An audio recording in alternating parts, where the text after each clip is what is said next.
দ্বিতীয়বার ক্ষমতায় আসার পর থেকে বিভিন্ন দেশের আমদানি পণ্যে বড় অঙ্কের কর আরোপ করছেন মার্কিন প্রেসিডেন্ট ডোনাল্ড ট্রাম্প।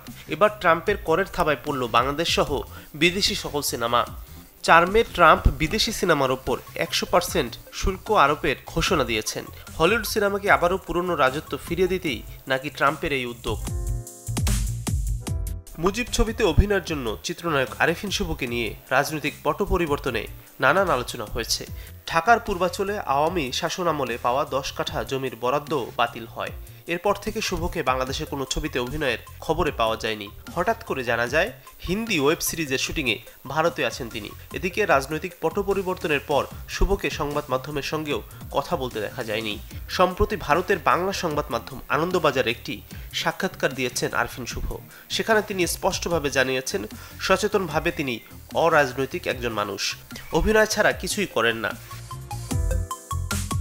ভারতের জনপ্রিয় টেলিভিশন রিয়েলিটি শো ইন্ডিয়ান আইডলের 12তম সিজনের বিজয়ী পবনদীপ ভয়াবহ দুর্ঘটনার শিকার হয়েছেন। সোমবার ভোররাত 3টা 40 মিনিটে আহমেদাবাদে এ দুর্ঘটনা ঘটে। গ্লিটারের টুইন লেমন ও অ্যান্টিব্যাকটেরিয়াল ফর্মুলা বাসনকে চকচকে জীবাণুমুক্ত করে আমাদের দেয় গ্লিটার গ্যারান্টি।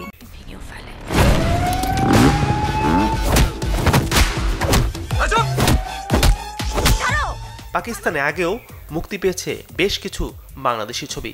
সাম্প্রতিক সময়ে দেশটিতে তুফান, দেয়ালের দেশ, মোনা, জিন্টু ছবিগুলো মুক্তির মাধ্যমে এই প্রক্রিয়া আবারও সচল হয়েছে।